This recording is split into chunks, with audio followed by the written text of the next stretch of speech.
وَنُنَزِّلُ مِنَ الْقُرْآنِ مَا هُوَ شِفَاءٌ وَرَحْمَةٌ لِلْمُؤْمِنِينَ وَلَا يَزِيدُ الظَّالِمِينَ إِلَّا خَسَارًا۔ محترم ناظرین اور معزز سامعین کرام، بیماری دو پرکار کی ہوتی ہے۔ ایک جسمانی بیماری ہوتی ہے جس کو شریر کا روگ کہتے ہیں، یہ فزیکلی ہوتا ہے، اپنے ڈاکٹر، حکیم، طبیب، میڈیسن، دوائی، ٹیکے کے ذریعے سے اس بیماری کے اوپر کنٹرول پایا جا سکتا ہے، جیسا کہ ہم لوگ جاتے ہیں ڈاکٹر کے پاس۔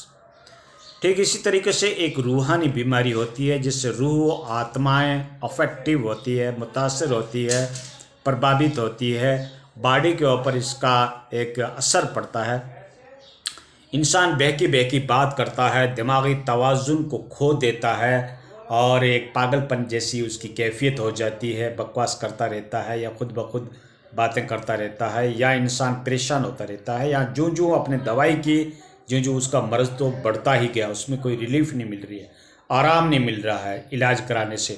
اس طریقے کی اگر کوئی بیماریاں ہیں کہ شریر پہ وزن پڑ رہا ہے، گھبراہٹی زیادہ ہائی ہو رہی ہے، اور اس کو یا کوئی چیز دکھ جاتی ہے یا کوئی سپنے میں اس کو جنجال آتے ہیں، ڈراونے سپنے آتے ہیں، اور اس طریقے سے اس کو برابر نیند نہیں آ رہی ہے، یا آدمی سوکھتا ہی جا رہا ہے، یا اکیلے میں بیٹھ کے باتیں کرتا رہتا ہے، اس طریقے کی اگر پوزیشن ہے تو یوں سمجھو کہ شرکش شیاطین جو گندے جن ہوتے ہیں، جن جنات، اس کا سمجھو اس کی باڈی کے اوپر افیکٹ ہو گیا، اثر ہو گیا۔ اور اللہ تعالیٰ نے جن کو اتنی طاقت دے رکھی ہے، شیطان کو اتنی طاقت دے رکھی ہے کہ وہ اپنے نفس کے اندر جا کر باڈی میں انوالو ہو کے، یعنی بدن کے اندر اتر جاتا ہے، اتر کے اس کو گندے وسوسے، گندے خیالات دیتا ہے، اور اندر سے اس کو ٹارچر کرتا ہے، اذیت دیتا ہے، تکلیف دیتا ہے، تو پھر مریض جو ہے وہ عجیب قسم کی بیماریوں میں مبتلا ہو جاتا ہے، یہاں تک کہ مریض کے کڈنی اور یہ جو ہارٹ ہے یہ بھی افیکٹو ہو جاتی ہے، متاثر ہو جاتی ہے۔ تو انسان کے اندر کے جو آرگن ہوتے ہیں، پارٹ ہوتے ہیں، عضوا، اس کو یہ ڈیمیج کر دیتا ہے، زخمی کر دیتا ہے، پریشان کر دیتا ہے۔ تو اس طریقے کی حرکتیں ہوتی ہیں۔ گھروں میں جیسے عجیب سی آوازیں آنا، گھر کا سکون کھو دینا، ہنستا کھیلتا پریوار بکھر جانا، روزی سے انسان ونچت ہو جانا، اور اس طریقے سے انسان کی جو پوزیشن بہترین چل رہی تھی، اس کے بعد کسی نے ایسا کچھ کر دیا جس کو جادو کہتے ہیں، جس کو سفلی علم کہتے ہیں، جس کو میلی ودیا کہتے ہیں، جس کو گندا علم کہتے ہیں، جس کو میزک کہتے ہیں۔ تو یہ ایک جادو ہوتا ہے، سفلی علم ہوتا ہے، جس کے ذریعے سے ایک انسان دوسرے انسان کو پریشان کرتا ہے۔ ہاں، یہ انڈر گراؤنڈ کی تکلیفیں ہوتی ہے جن کا کوئی پروف نہیں۔ ٹھیک دوستو، یہ بھی ایک چیز ہوتی ہے جس کو کئی بھاشا میں کامن کہتے ہیں، کہیں ٹوٹکے کہتے ہیں، کہیں جادو کہتے ہیں، کہیں احرار کہتے ہیں، کہیں بارنو کہیں مطلب کہتے ہیں کہ اوپری پرائی ہے۔ تو یہ شیطانی ساری حرکتیں ہوتی ہے جو عجیب شکل کے اندر، عجیب نوعیت، عجیب کیٹیگری بن کر اس کے سامنے اثر ڈالتی ہے، کسی کا دندے کے اوپر، کسی کا بدن کے اوپر، اور کسی کا سمجھو کہ گھروں کے اوپر، ترقیات کے اوپر، اس طریقے سے۔ باقی روزی کوئی کسی کی باندھ نہیں سکتا، اللہ رب العزت کے ہاتھ میں ہے۔ بھوت پلیت کی کوئی چیز نہیں ہے، یہ صرف شرکش شیاطین ہوتے ہیں یا حمزات ہوتے ہیں، جس کو ہمارے ان پڑھ بھائی یا ہمارے تانترک اس کو کہتے ہیں گندی آتمائیں، پتر وغیرہ، یہ لوگ کہتے ہیں۔ اصل میں وہ حمزات ہوتے ہیں مرے ہوئے انسان کے، جو انسان کو پریشان کرتے ہیں۔ اسلامک سدھانت ہے کہ اسلام کا روح اور آتما اللہ کے یہاں چلی جاتی ہے، واپس لوٹ کے نہیں آتی، جمعرات کو بھی نہیں آتی جو فاتحہ لگاتے ہو، ٹھیک ہے۔ ہاں، روح یا تو علیین کے اندر یا سجین کے اندر وہ قید ہو جاتی ہے۔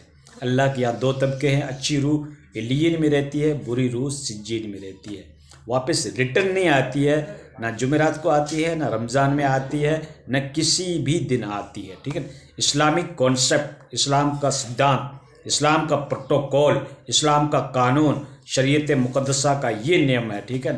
اس کے علاوہ جو عقیدہ رکھے گا وہ گمراہی پہ ہے، بد دین ہے، اسلام سے پھر گیا۔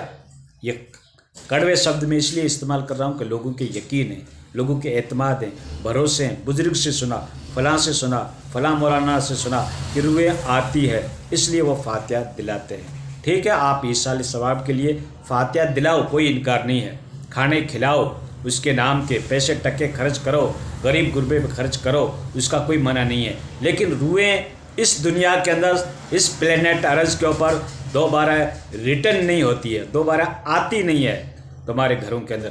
تم نے اگر کسی کو دیکھا تو اس کے ہمزاد کو دیکھا، ٹھیک دوستو، وہی ہمزاد دن گالتے ہیں، وہی شرکت شیاطین ہوتے ہیں جو انسان کو پریشان کرتے ہیں۔ گھروں کے اندر کھڑکے ہونا، کسی کو ڈرانا، کسی کے بدن میں انوالو ہو کے ان کے غلط وسوسے، خیالات، تھاؤٹ، وچار پیدا کرنا اور پھر انسان کو گمراہ کرنا، ٹھیک ہے دوست، اس قسم کی چیزیں ہوتی ہے۔ اور جادو تو آپ سمجھ گئے کہ ہوتا ہے، ٹھیک ہے نا؟ ہاں، جادو قرآن کے اندر ثابت ہے، جی ہاں مفتی صاحب، جی ہاں مبلغ صاحب، جی ہاں سلفی صاحب، قرآن کے اندر جادو ثابت ہے۔ یا تو آپ قرآن کا انکار کر دو یا پھر آپ جادو کا انکار کر دو، دو میں سے ایک بات کرو، ٹھیک ہے؟ ہاں، جادو ہوتا ہے، شہر جس کو کہتے ہیں عربی کے اندر، قرآن میں ثابت ہے۔ تو یہ جو آپ کہتے ہیں کرایا دھرایا، کیا ہوتا ہے؟ کچھ نہیں ہوتا ہے، بھوت پلیت کچھ نہیں ہوتا ہے بیٹا، یہ 30 سال کا بندہ ایکسپیرینس بتا رہا ہے، قرآن حدیث کی روشنی میں یہ ثابت ہے، حدیثوں میں ثابت ہے کہ سفلی ہوتا ہے، مت سیکھو۔ تو اللہ کا نبی جھوٹ بول رہے ہیں کیا؟ قرآن کیا جھوٹ بول رہا ہے؟ قرآن میں کہا گیا جادو ہے، برحق ہے۔ موسیٰ علیہ السلام کے سامنے سامری نے کیا کیا تھا؟ جادو ہی تو کیا تھا، تو جادو برحق ہے، ٹھیک ہے نا؟ ہاں، قرآن میں ان کا ذکر ہے۔ تو دوستو یہ باتیں ہیں، اور باقی اگر آپ کے رشتہ داروں میں، آپ کے فرینڈ شپ میں، آپ کے تعلقات میں، آپ کے ارد گرد اڑوس پڑوس اس قسم کا اگر کوئی مسئلہ ہے، اور آپ درگاہیوں پہ جا کے تھک گئے ہیں، ڈھونگی باباؤں کے چکر چڑھ کے آپ ٹرائی کر کے آپ مایوس ہو گئے ہیں، اور آپ ادھر ادھر کے پاکھنڈیوں کے پاس جا پیسے برباد کر کے آپ پریشان ہو چکے ہیں، تو دوستو اللہ کی ذات سے نا امید مت بنو، اللہ کی رحمت سے نا امید کفر ہے، ٹھیک ہے؟ اللہ کی ذات کے اوپر بھروسہ رکھو، اچھے عالم کو تلاش کرو۔